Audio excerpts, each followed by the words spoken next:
Kate, you and I have had many conversations about post-colonial healing, and I have really appreciated what you've shared about what it was like growing up in Alaska, and I'm wondering if you could talk a little bit about that. Yeah, actually, I should start with the fact that I haven't lived in Alaska for 30 years, but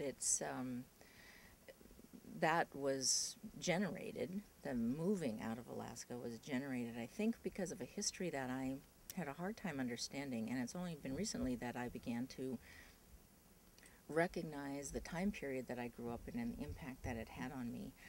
I grew up in the 50s and 60s and 70s in Alaska. I was born and raised there, and when I went to school, well, first, when I was born there, we were territory. We weren't yet a state. So I didn't ever really feel part of the continental United States. The announcements about our weather forecasts were afterthoughts on the television news. So it was as if we didn't quite belong, and we didn't at the time. And when I went to school, it was at a time when the state was just beginning to be developed. Roads and bridges and schools were being built and hospitals were being built, and my father was there because of construction, so he was very much part of building that infrastructure for the state. It was a time when still the kids in the villages were not educated in their villages, and so they were shipped into places like Mount Edgecombe in southeastern Alaska and into Fairbanks to live with host families so that they could go to the school system. So they were always taken away from their families. They weren't allowed to speak their own language. And you could really feel the influx of the Western culture, the Western value system, the Western economic system moving into Alaska. And I very much felt like I belonged to Alaska. I was born there. I felt the power and the immensity of this land, but I also felt very guilty being there. I felt like I didn't have a name for it when I was a kid, but I felt like we were colonialists, and I could feel the anger and the resentment of the kids from the villages when they came in because they weren't with their family. And the kids you're talking about from the villages, it sounds like you're talking about the children who were indigenous.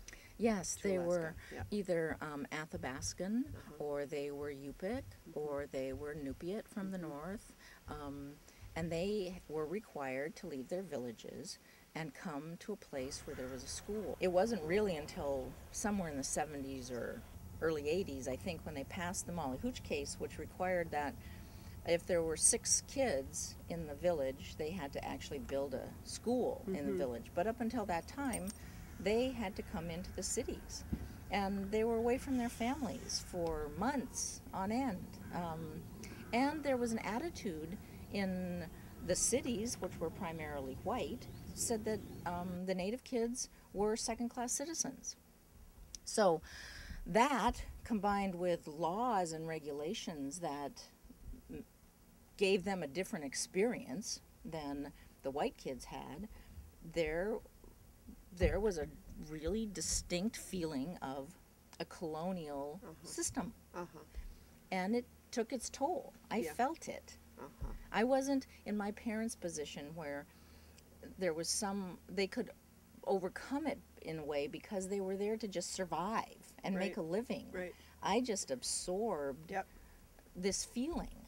So we've talked about how children, you're speaking about how it was as a child, Right. absorbing that energy that was there. So we've talked about how children absorb, whatever is there, no matter what the context is, that they're living in. And so I'm wondering if we could talk a little bit about what your recent experience there in Alaska, being recently colonized. It's not something that we typically think of. In the we don't think of Alaska being recently colonized.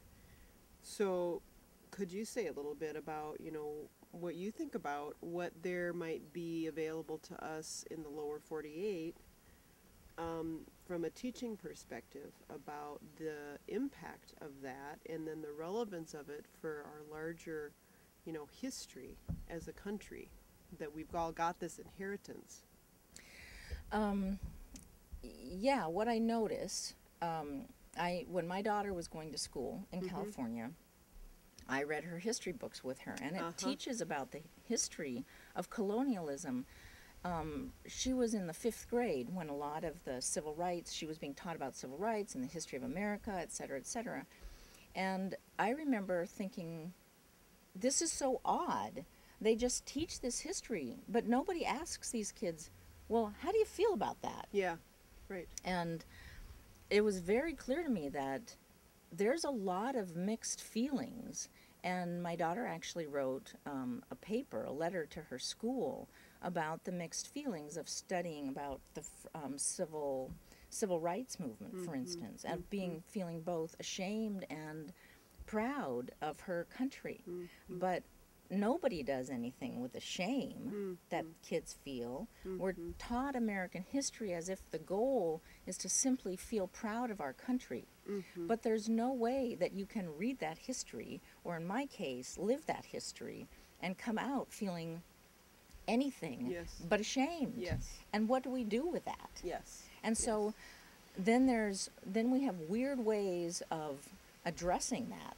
There's a lot of guilt. We're not clear about how to treat people of different groups. We don't know how to build laws that are actually just and fair for all populations. There's a new book out called The New Jim Crow, and it states that there are more African American men in prison than were ever enslaved in this country.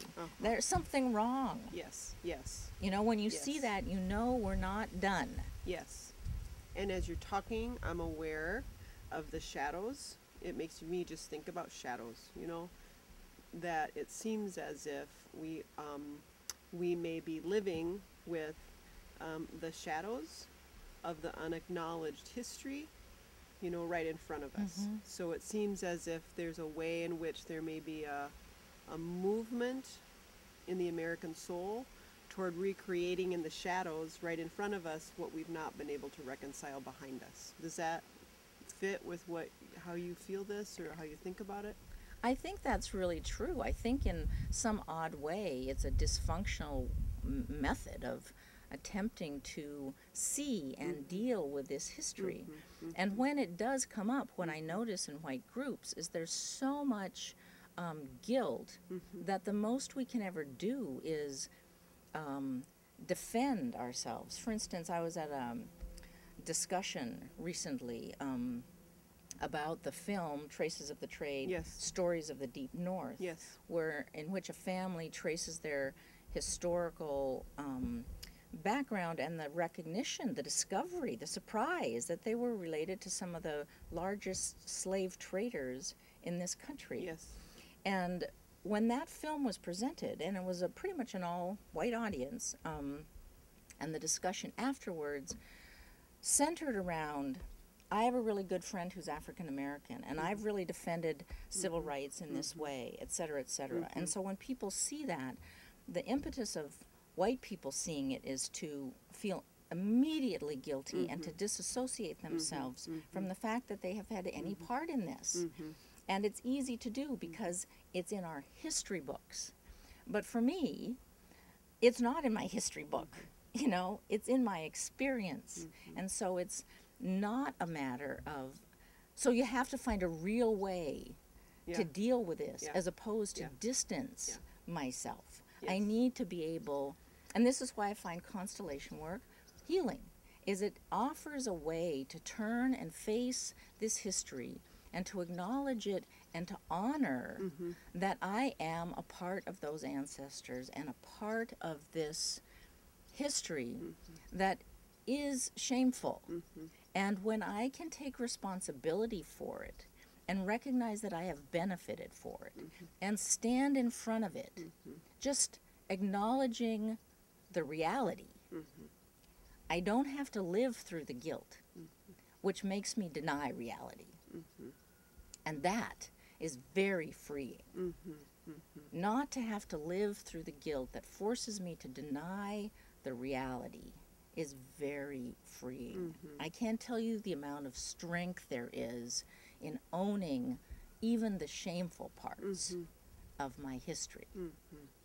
As you're speaking, I'm grateful for the opportunity to say that what I see all the time in my work is, again, the untapped resource of our ancestors. So the constellation, method, how it gives us an access to our ancestors. It's not the only way for this to happen, but it is quite an accessible way available to us. The strength that comes from this connection for me is what I see is that that's where the necessary strength will come from to face the histories that are difficult to face. So it's not only, facing the shadows of the past, but it's realizing that before the shadows, there is this strength from our ancestors available to help us face what's there, so that we can move into the future with more clarity. I want to really, as we're talking, remember too that what we're living with now in terms of the economy, what I see, and I want to see, your reflections on this as well. The landscape of history in the States behind us, around colonialism, around slavery, the land and human dignity taking economic benefit that has come from this. What I see is that we have, as a country, unconsciously sold ourselves now to China. China owns the U.S. So for me, what I see is that it is a deep unconscious atonement. This is a deep movement toward trying to reconcile the history we've not been able to see. So we could continue down that path or not. We might not know yet what another path looks like, but I wonder quite a lot what it looks like if we consider this, if we see this, that perhaps this is how we got here. Perhaps we got here to this place that we're at now, where the U.S. is owned by China, India, other places too, but primarily China. We would rather be owned by another country, also across the ocean, than face the history of the taking what there was no right to take. I check that out with you partly again because of your recent experience growing up, first in an uncolonized and then colonized state. If that makes sense to you, how you feel that when I say that. Well, it's interesting. I really hadn't thought of it as a way of atoning. I actually had thought of it, so I have to contemplate that a little bit.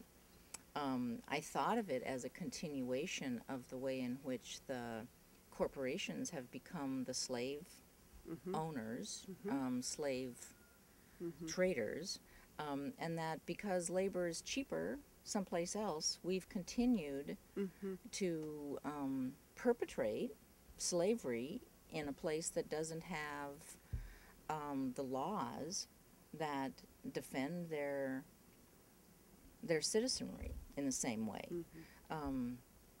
So that's kind of as far as I've gotten, I guess, in my thinking. I haven't really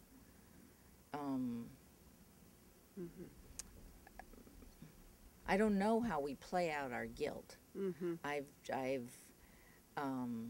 watched it, as I said, in this group where we try to distance ourselves from anything that means that we're not innocent. We protect our innocence to the death, practically. Yes. Yes. Which will enable us to give things away that we haven't really considered what it is we're giving away. That's the link that I make with it, is that it's out of a desperate preservation of innocence Yes. in a way, Yes. that we Yep. move that way. Yeah, I see that too. I look forward to more conversations because it is one of those complex fields, but it's a blessing to be able to just have even a little bit of conversation about it.